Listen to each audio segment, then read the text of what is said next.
Little did you know that you were going to come out and watch some guy talk about databases on a Tuesday night. There's a surprise. I love it. Yeah. This is your thing, right? So Andre's with me from the start. So I hope to convince you in the next few minutes that databases are one of the essential building blocks to our modern world and to our digital lives. And really, without them, everything just falls to goo. This is sort of the skeleton on which our modern digital universes are built. But nobody really ever pays very much attention to them. So I wanted to create this little unsung, this little ode to the unsung heroes of literally everything in the modern world now.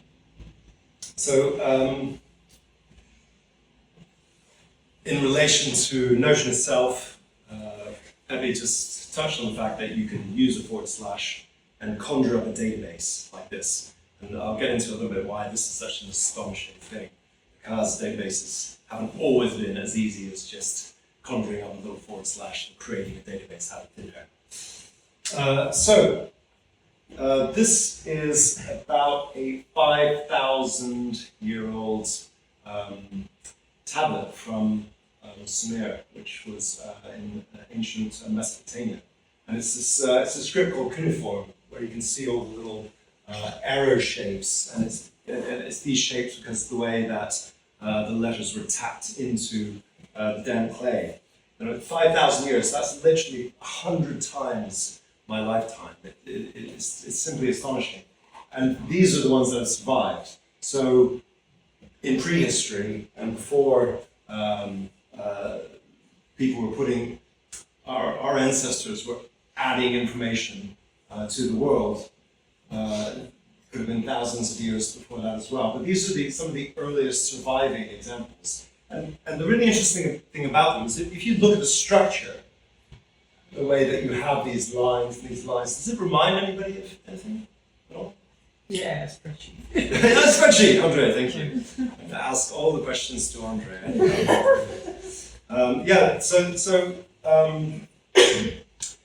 Spreadsheets indeed. And so you can see that you would have records along lines and then columns of information about each record. So a database isn't a new idea at all. We've had databases literally since the dawn of civilization. And we're just going to jump forward about 4,000 years.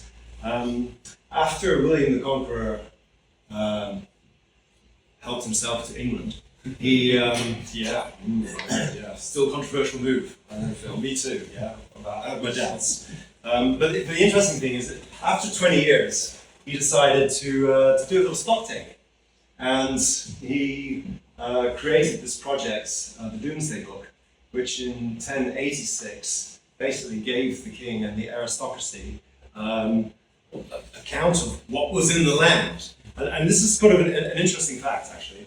In the 10 years after William the Conqueror's army shot an arrow into Harold's eye, what percentage of the assets in the 1066 England changed hands? Any ideas?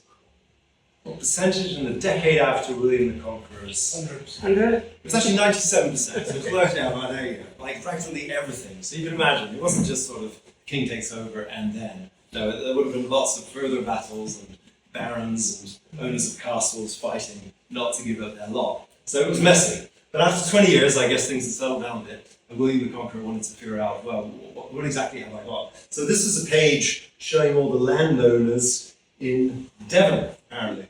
And William the Conqueror is there somewhere. Can't spot it because I don't really speak medieval English. The first one. Yeah, Rex, the Rex, king would be first. Yeah. Yeah, probably. Yeah. Good point. Thank you again. Andre, do you want to come on? You're doing great. This is a medieval database, in fact, because it's structured data which can be accessed in many ways. It was a database in a very large book. I'm going to jump forward another 750 years, and This looks a little more familiar. I quite like this. It says it will license a bookkeeper, cashier, or clerk to such an extent as to enable a few to translate the business of many. Right. So it's all about getting rid of people and allowing fewer people to do more work. So we've all heard of the Dewey Decimal System, yeah, in libraries, how books and libraries were classified and ordered, and that also is clearly, a database. And these drawers full of cards were in fact a Victorian database of sorts. But then something kind of fascinating happened in the middle of last century. Don't know if anybody has any ideas. Andre? No. The invention of the computer. There you go. So this is a 1950s IBM computer, and this is truly amazing because suddenly databases were no longer stored on little cards in huge wooden cabinets, but were stored digitally. And I don't know if anybody has a clue, but this is actually called a punch card. I'm a little bit fascinated by punch cards because, all right, there might not be a duller thing in the world, but they are truly fascinating. It's not dull, I've got a set at home. You've got a set of punch cards. I know. My first program. You could have bought them with you. Move on. Okay, so so Steve, you might know the answer to this one. How much data can be stored on a single punch card? 80 characters. 80 characters, or 80 bytes. You're correct, yes, 80 bytes of, or as Kevin rightly said, 80 characters, and characters approximately a byte. Yeah. So 80 bytes. So this is actually a stack of 62,000 punch cards. And at this time, in the mid-50s, this was the largest computer program in the world. It was for the defense industry, of course. But 62,000 punch cards stored 5 megabytes, which is about the size of a photo that my phone might take today. Yeah, and you can just imagine feeding those buggers through, through the readers to boot up this program. But it's kind of amazing. So that's a stack of 5 megabytes, and I did some calculations. Yeah, look where I from. And so my phone is 128 gigabytes of storage, right? So would anybody like to hazard a guess if you were to transfer the contents of, say my phone was full, the contents of my phone onto punch cards, just how tall that stack of punch cards might be? It's got to be to the moon and back. Not quite that far, Jim, but valid guess.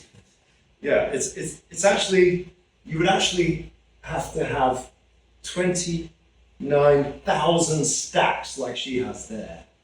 And if you laid out those punch cards end to end, it would be about 200 miles long. Yeah, which is approximately from here to Antwerp, actually, where we're going on a train first in the morning, which is exciting.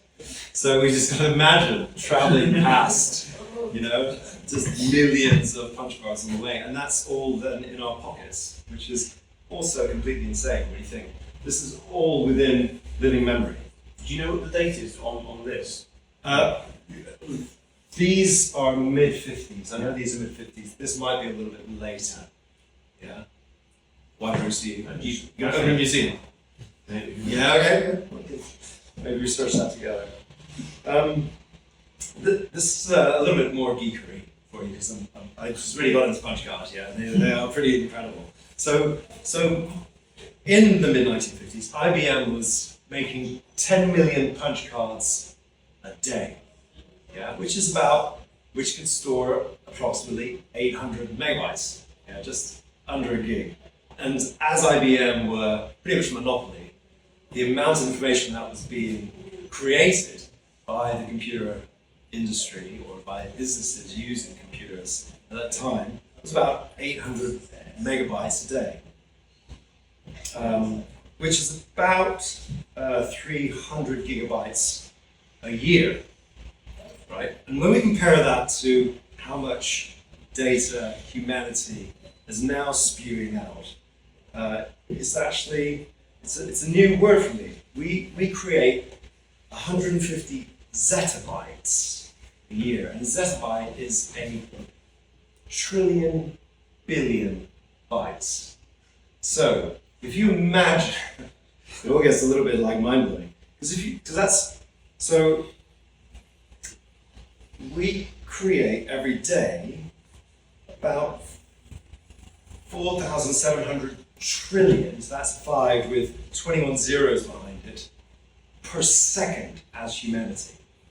So every second humanity is now creating in data, a lot of it in media from our phones, obviously. But we are creating every second 15,000 times what the computer industry was creating in an entire year. So humanity is creating, every second we're creating 15,000 times what in 1955 they were producing on these punch cards, which were the majority of the computer's outputs in a year. So it's just, it gets into silly astronomical numbers very quickly, but I got very geeky with this, and it's a lot of fun really when you think about the simple punch card with its 80 bytes of information, and just how significant these were in the stepping stones to where we've Like come. the thing about, every week there's more photos taken than will take the whole of the last century. Wow. Good stat. Did you hear that? Yeah, I really heard that. So, yeah, so in the late 60s, so all this technology was bubbling away, and in the late 60s, something called Codicil, which was a trade consortium of computer manufacturers at the time. They created this thing they created the first digital network database models. So they were interested in really starting to store information in the same tables and the grids that the Mesopotamians were doing 5,000 years ago. And of course, computer hardware was becoming cheap enough for corporations and not just governments to be able to afford them. Similar sort of things happening with space now, where 50 years ago it was only governments, and now it seems space is becoming more and more privatized, where private industry can afford, the barriers to entry aren't so huge anymore. But computer hardware was then affordable. And the airline industry was actually the first to really push forward, because they had almost the ideal use case for databases in the 1960s, where they were growing massively as the number of people traveling around the world was also exploding, or starting to explode. Of course, it was still an enormous privilege to travel, but there were no longer just a few thousand people traveling. There were millions. So you had to, so ticketing became an enormous technical challenge, and databases were clearly going to be the answer. So what IBM did was they created this ticketing system, this ticketing reservation system, and you see the complexity there of the machine that the lady is having to learn how to operate and use in order to get these tickets. So to begin with, of course, the technology would have been far more difficult than the previous handheld and paper things they were using before. But the fact is, you could create a network and you could check seat availability even if you weren't in that particular airport. And so they created this system called Sabre in the 60s. So 65 years ago, Sabre, nearly 70 years ago, Sabre was born. And the interesting thing is, it's still the backbone of airline reservations the world over now. From the American Airlines, all the other airlines adopted this system, this database system. And it was adopted industry-wide. Of course, once all an industry is working on the same thing. So, and actually, Sabre is a company which has been handed on, bought out by this, that, and the other, and its own industry, its own history is completely fascinating. But the next time you're looking at Skyscanner and you're booking your cheap flight to Ibiza, just think to yourself, well, this is ultimately plugged into this amazing network, the Sabre network, which was invented back in the 60s and is still running. So this guy, Edgar F. Codd, this handsome chap, this RAF World War II airline fighter pilot from Dorset, really proper chap. He was also a little bit of a genius because he invented, which one of the absolute highlights in the stories of databases. He invented the relational database. Yeah, has anybody not heard of relational databases? Don't be afraid to stick your hand up.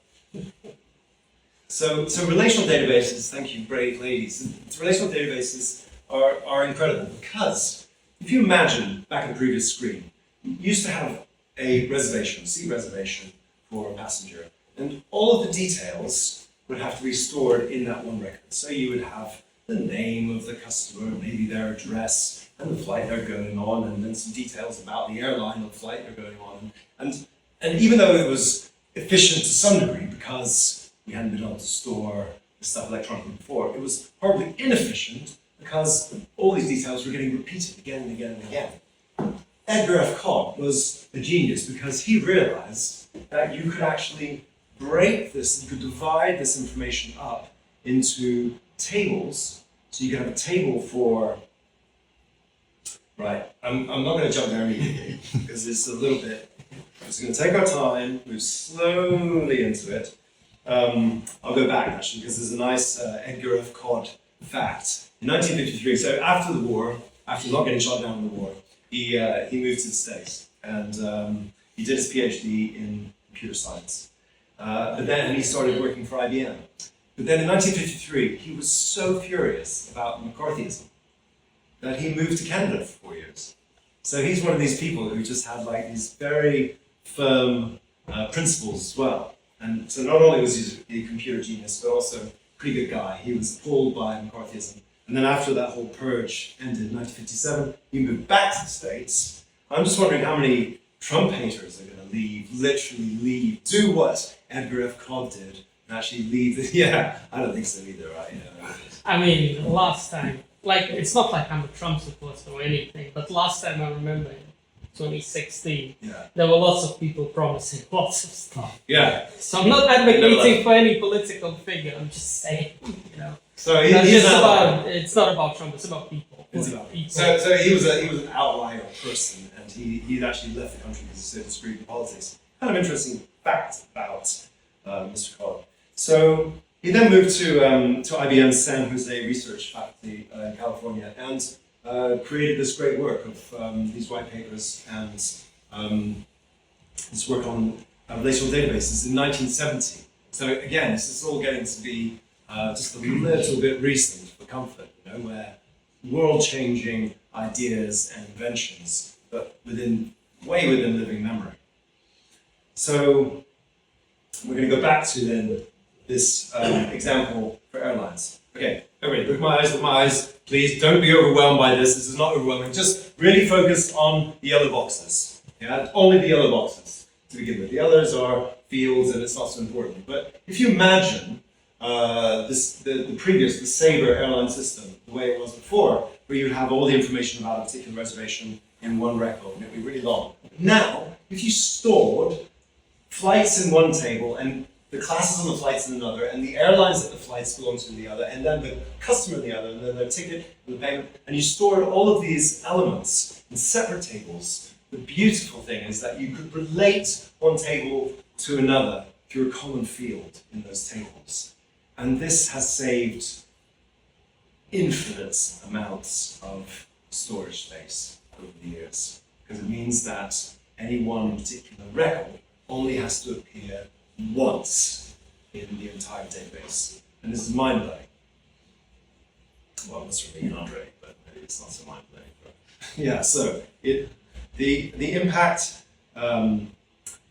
was enormous. So what happened then in the 70s, once Cobb's work was published and adopted, and there were a couple of there were two streams of database approach and models, and Cobb himself was really frustrated because IBM, of course, went for the the more sort of staid and traditional path, which companies that we still know about today, like Oracle, for example, they adopted as well. But there was another arm of database development which sort of competed with it, and he was super frustrated. But IBM, of course, had a lot of invested businesses already, and they didn't want to make a lot of the stuff that they had already installed obsolete, which is often the way these things go. So one of the adopters of IBM's approach, called System R to relational databases, was a guy called Larry Ellison. Have you ever heard of Larry Ellison? He founded a company called Oracle. Heard of Oracle? So Oracle is the company that's managed to capitalize and commercialize relational databases pretty much better than anybody else in the world. And this is Larry Ellison, and he's 80 now, and he's looking pretty good for it. And this is his boat called Musashi, which he bought in 2011 for $160 million. And $160 million is about 1/10 of 1% of Larry Ellison's wealth. So in today's money, if Larry Ellison were to buy 1,000 of these boats, it's an 80-meter yacht, they would stretch 80 kilometers. About 1/3 of the way to Antwerp. Yeah, so that's how rich Larry Ellison is. You could walk along a stream of Larry Ellison yachts, certainly over the channel and back again, at least 4 or 5 times. So he's done really well out of relational databases. You'd be a bit annoyed if you were staying behind that. Just having to look at this yacht and their What's bodies. part of that there? Yeah, Okay. that's right. You just have like the view into Larry Ellison's living jacuzzi on his yacht. Right? Don't you see? Yeah, you feel a little bit small when you though. Don't go on a holiday where Larry's parking his yacht for the weekend, I think. So, in the 70s, people like Larry and lots of different database models were all vying to be top dog. Oracle really came out top dog. Larry Ellison is the second richest man in the world with a current fortune of $230 billion. And so this is the power behind this technology and what it has the potential to do. Make a few people very rich, which is the way it always goes, right, Bill? And what happened in the 80s, a little bit further into the history. So SQL, and I just thought this image just made SQL so much more exciting than it actually is. Because SQL stands for a standard query language. And what it does is, in 86 and 87, sort of the global standards bodies decided that they were going to choose a way for us to universally query databases, to be able to ask questions to the data. And SQL was the standard that they all set their sights on. And beyond that, databases have, for the last 20 or 30 years, pretty much maintained the structures which were created 50 years ago by Mr. Cobb. That idea of relational databases was just a massive breakthrough, and from it, our entire digital infrastructure really sits. Now, my own story to do with databases, I'm just going to make it a little bit personal. I designed my first relational database, or had that sort of moment of realizing that you had a couple of tables and you could relate them and all the things you could do, and started working with businesses in the early 90s while I started as a student, and creating my first relational database for a company in about 1992 on a platform called DataEase. And then in the winter of '94, so literally 30 years ago now, I took a laptop just like that, except mine wasn't flash because it wasn't a color screen. And I went to 12LA So this is a really poorly superimposed image of the laptop I owned in the part of the Alps where I lived for a ski season and ran a bar. And after, so in some of the weeks when the guests didn't want to stay up drinking till 5 a.m. because I wasn't allowed to shut until the last guest went to bed. Yeah, so it's one of those jobs, right? Terrible. And but there were quiet weeks, and I would sit with my Toshiba laptop, which literally had 2 megabytes of RAM and a 40 megabyte hard drive. But it was enough to run a really early version of Microsoft Access 2.0 and turn this DOS-driven data ease database then into a GUI interface with forms and reports and tables. And yeah, it was great because if you're running a bar in a ski resort, you don't really get to use your brain nearly as much as I was able to when they all went to bed. So there's a little bit of history here. And that database that I wrote on Access 2.0, it was still literally running this group of businesses 18 years later. So it just goes to show, a little bit like the Sabre system. You know, if something works and it does what people need it to, and it stores the information and it produces reports, produces the invoices and the quotations and whatever you need, then why break it? And that's why something like Sabre hasn't been replaced, as it were, even though it was created in the 1960s. So after this dipping into Microsoft Access, I was drawn as a Unilever mentorship graduate on their graduate program to do SAP implementations. I don't know if anybody has worked with SAP. Yeah, so it's a sad part of the story, where you realize that even though you may love databases, the German version of databases is like the driest, most intensely oppressive environment you can possibly imagine developing in. So yeah, it's really very different. And I just remember in '97 when we had to install this SAP. At the time, it was a 13 gigabyte program, which in punch cards would get you from here to about Eastbourne. It's about a 20-mile version of a piece of software. It's still pretty huge. Only about a tenth the size of my phone, but still, for 1997, that was a massive piece of software to install. And the German rigidity was there for all to endure.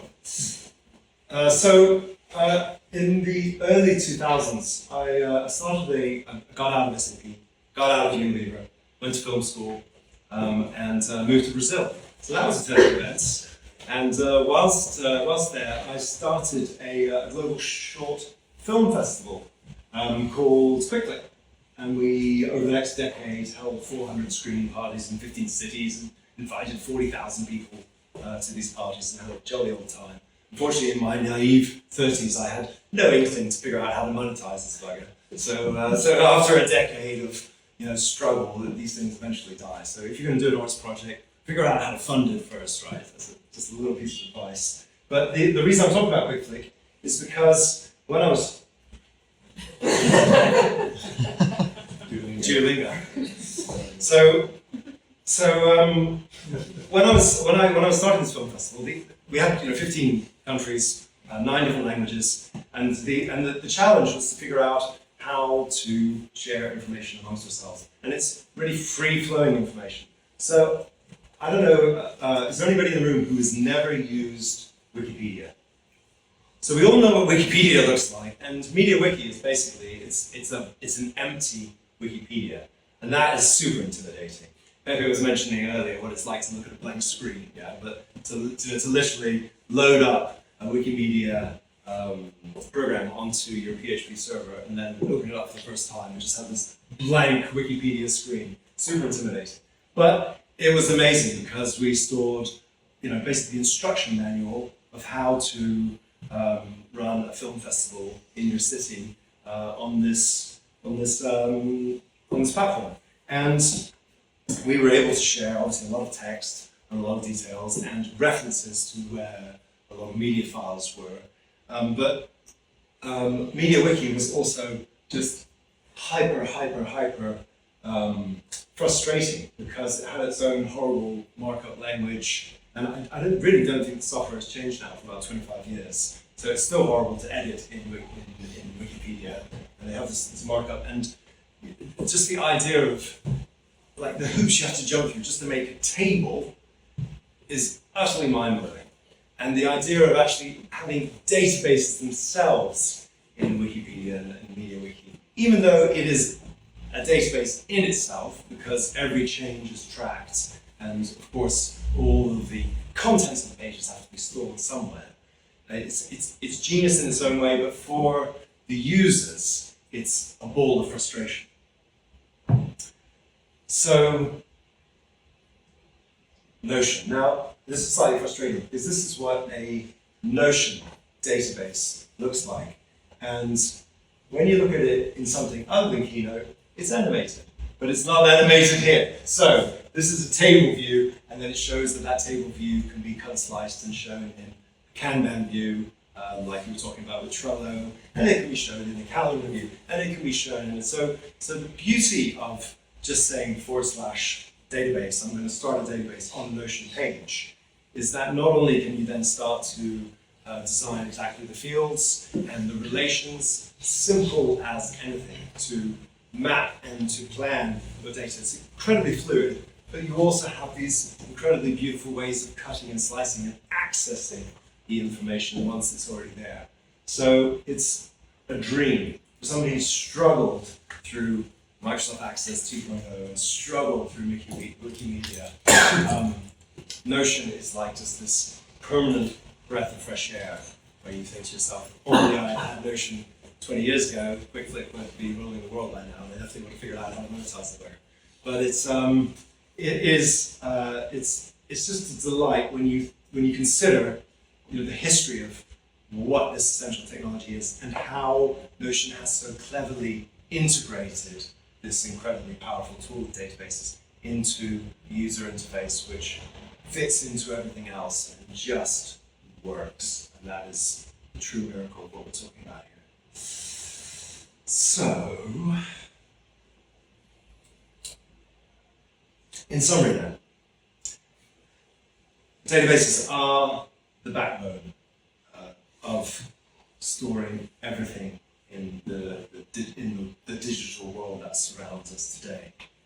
So if you just consider every website you visit, every time you place an online order, every time you look at a tweet or a Blue Sky. What do they call Blue Sky entries now? Bill? Really? I would have thought you would have migrated off It's a Blue Sky. Twitter long ago, Bill. I've never been on Twitter. Oh yeah, well, that's the reason. Or every time you look at a TikTok video, Bill. Oh, yeah. Yeah. Oh, Now you- the TikToks. Or every time you're checking in on Facebook, Bill. Yeah. Every digital move you make in the world, beyond every phone call you make, but every digital move is being recorded somewhere. Somewhere, every little step you take in the digital world that now surrounds us, it's being recorded and it's being monitored. And we are being watched, and the databases of our personal behavior and our personal data is being stored somewhere in the world. So, blessing and a curse. But I think that's all. They are unsung heroes. I really appreciate you going on this little journey with me down the alley of databases. And thanks very much for listening.